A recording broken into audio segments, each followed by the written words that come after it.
so I wanted to talk about bipolar disorder versus borderline personality disorder because we did have a presentation by Dr. Abreu earlier this year about borderline personality disorder, and I wanted to just kind of expand on some of your knowledge. I receive a lot of referrals from primary care providers that often in the line it will say evaluation for bipolar disorder, and often by the time I meet with the patient and get a good intake, I'm seeing other things. I'm seeing possibly personality disorders or borderline personality. So I wanted to get into that topic a little bit more and help you identify the difference between the two. And you can go to the next slide, Jonathan. So the objective is to define bipolar disorder, define borderline personality, although we already had a great presentation earlier this year, and then identify the differences between the two. So next slide. So bipolar is the cyclical pattern of moods between depression, mania, and hypomania. Of course, there's two different categories.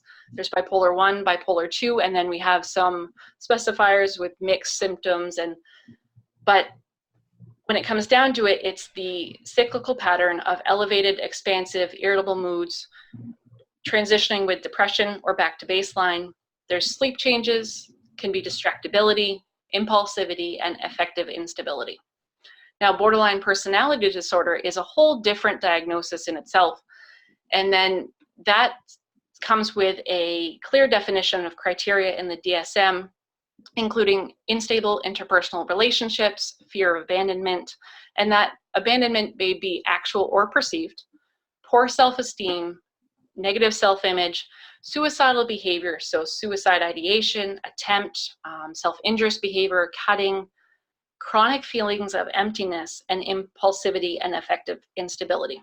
So when you're looking at these two lists, and they're clearly two different disorders, you can say, well, gosh, that can't be too hard to define which one's which. But you'll notice at the bottom that impulsivity and affective instability are across both of these disorders. So hopefully we'll get to be able to identify some of the differences between the two. Next slide, please. So when we look at bipolar disorder, it's considered an organic disorder. When you look it up and try to find the pathophysiology, it, like everything in psychiatry, says generally unknown.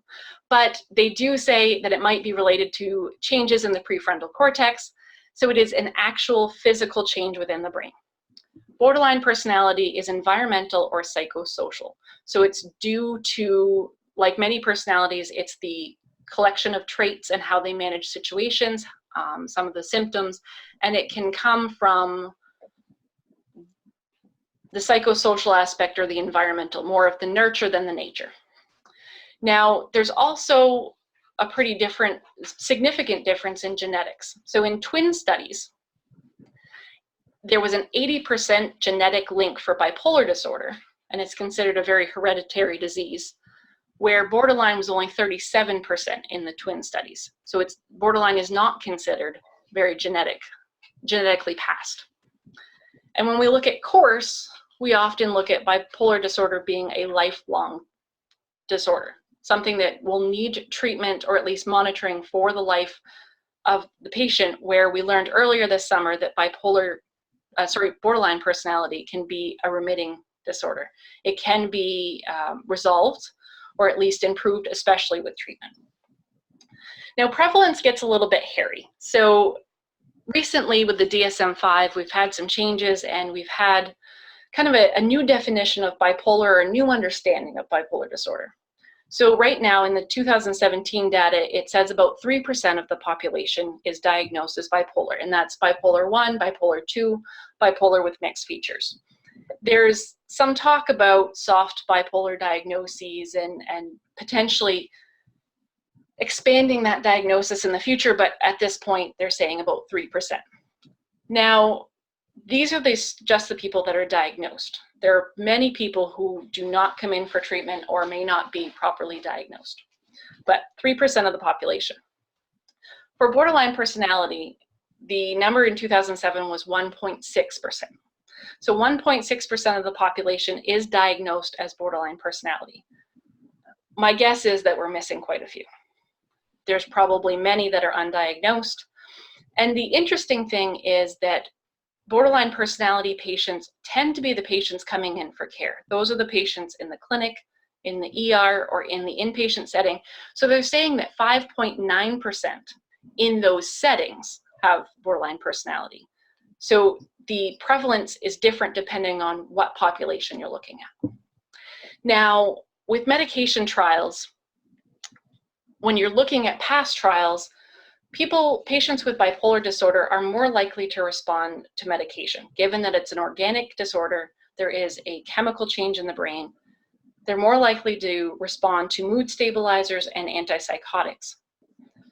Borderline personality disorder patients are less likely to respond. Those are the patients who may have had multiple medication trials and nothing was effective or nothing truly treated their symptoms. In bipolar, they may also negatively respond to medication. Specifically, they may be activated by certain antidepressants, the SSRIs or NRIs, causing activation, suicidal ideation, or a switch into mania. So knowing the past medication trials is crucial. Next slide, please. Now, the biggest thing, and if there's one thing that you take from this today, is the difference in affective instability.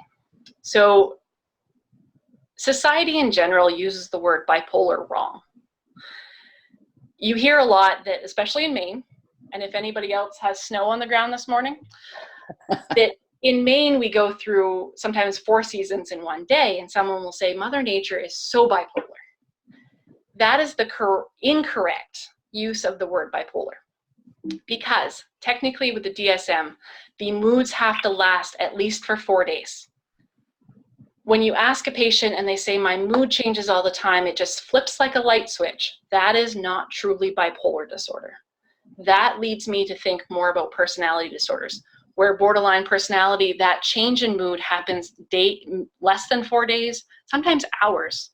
Those are the patients that say, you know what, I woke up in a pretty good mood, something happened around lunchtime and I was in a terrible mood for the rest of the day.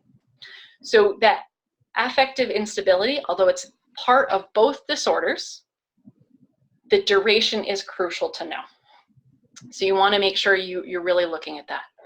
Now, suicidal behavior, like we talked about in defining borderline personality, it's a crucial part of that diagnosis. Does not have to happen in all cases, but in many cases it does. And in those systematic reviews of cases, bipolar disorder had a 36% occurrence of suicide attempts, suicide ideation, or cutting behavior. And in the systematic review, it was 50 to 80% of those with borderline personality. So a significant increase with those with borderline personality disorder. Now, history is also a big thing. And I want you to notice I kind of transpose those numbers. So it should be opposite columns. Sorry for the mistake. But in patients with borderline personality disorders, 50 to 76% have a history of sexual abuse or sexual trauma. Where in that same study, less than 30% had history of sexual assault or sexual trauma in bipolar disorder. So there's a pretty significant, and that may be because borderline personality and PTSD often run as co-occurring comorbid disorders. Now, the other piece is treatment. Treatment is makes a big difference between these two disorders.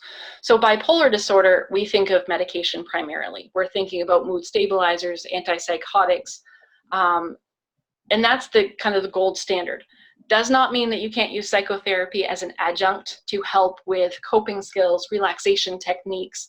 That can be very beneficial, but primarily we're looking to treat with medication. In borderline personality disorder, we want to primarily treat with psychotherapy.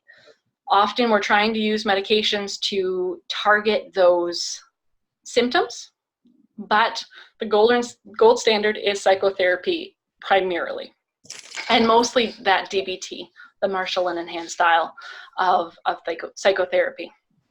Next slide, please.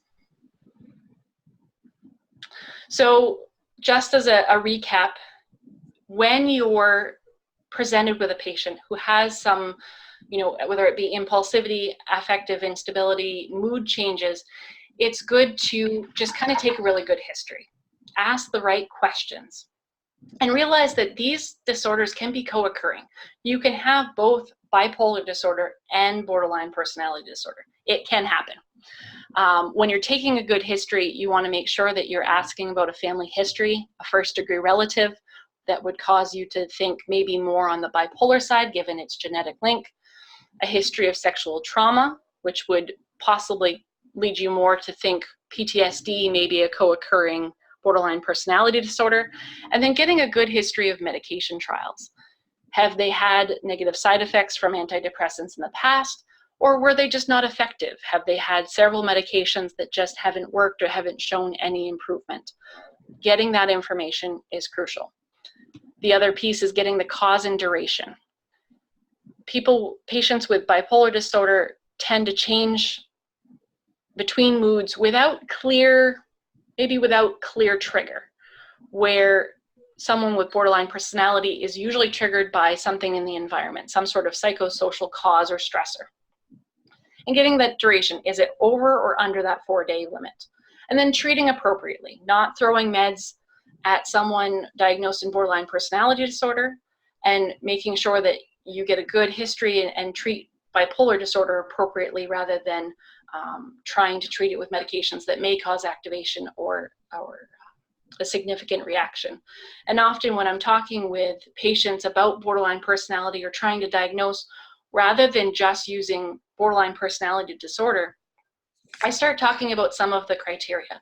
I run down the list of unstable relationships, poor self-esteem, feelings of abandonment, and your patients will say, well, yeah, that sounds like me, or yeah, I have that all or nothing thinking. Using the criteria rather than using the diagnosis name, the borderline personality, to try to remove some of the stigma from it can be helpful when you're trying to get a really good history from them. So hopefully you have some tips to ask some deeper questions when you're evaluating, and to try to differentiate between the two.